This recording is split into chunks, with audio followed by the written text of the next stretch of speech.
ভিক্ষা চাইছি না, যোগ্য মনে করলে ভোট দেবেন, অকপট কবি দত্ত। মহিলা কর্মীদের নিয়ে রাস্তায় প্রচারে কবি দত্ত। দুর্গাপুর পশ্চিমের উন্নয়নের লক্ষ্যে মানুষকে পাশে থাকার বার্তা। আসন্ন বিধানসভা নির্বাচনকে সামনে রেখে জোর কদমে প্রচার শুরু করেছেন দুর্গাপুর পশ্চিমের তৃণমূল প্রার্থী কবি দত্ত। শনিবার দুর্গাপুর সিটি সেন্টারের একটি হোটেলে দলীয় মহিলা নেত্রীদের সঙ্গে নির্বাচনী কৌশল ও সাংগঠনিক বিষয় নিয়ে কর্মী সভায় যোগ দেন তিনি।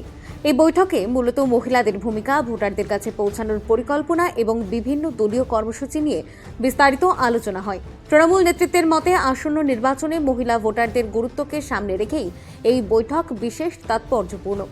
বৈঠক শেষে হোটেল থেকে Durgapur city centre press club পর্যন্ত একটি বর্ণাঢ্য মিছিলের আয়োজন করা হয়। বিপুল সংখ্যক কর্মী সমর্থক ও মহিলা নেত্রীরা এই মিছিলে অংশ নেন। দলীয় পতাকা, স্লোগান এবং উচ্ছ্বাসে মুখরিত হয়ে ওঠে গোটা এলাকা। তুমি বলতে পারো একটা কি বলবো, এটাকে ঠিক আমার ভাষা নেই। এনিহাও ভালো তো লাগছে, এত স্বতঃস্ফূর্ততা, এত বোন, এত দিদি।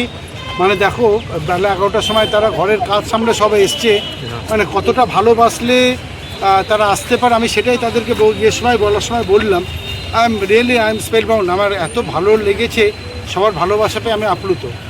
বলছি ভোট চাইছেন না, বলছেন কাজের মানুষ, কাছের মানুষকে আগে যাচাই করে নিতে বললেন। একটা কথা আমি পরিষ্কার করে বলছি, মানুষ তো আমার কথাতে, কারোর কথাতে ভোট দিচ্ছে, নিজের যুক্তি ইয়েতে বিচার করে দেবে।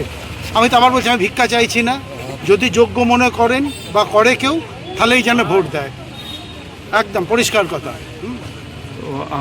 মহিলাদের উচ্ছ্বাস কেমন ছিল? অসাধারণ, আপ্লুত। আমি তো বললাম আমি আপ্লুত। আমি নিজেই জানতাম না যে এই এত ভালোবাসা আমি পাবো। খুব আন্তরিকভাবে বললাম কথাটা। হ্যাঁ। Bureau report, বঙ্গলেখনী।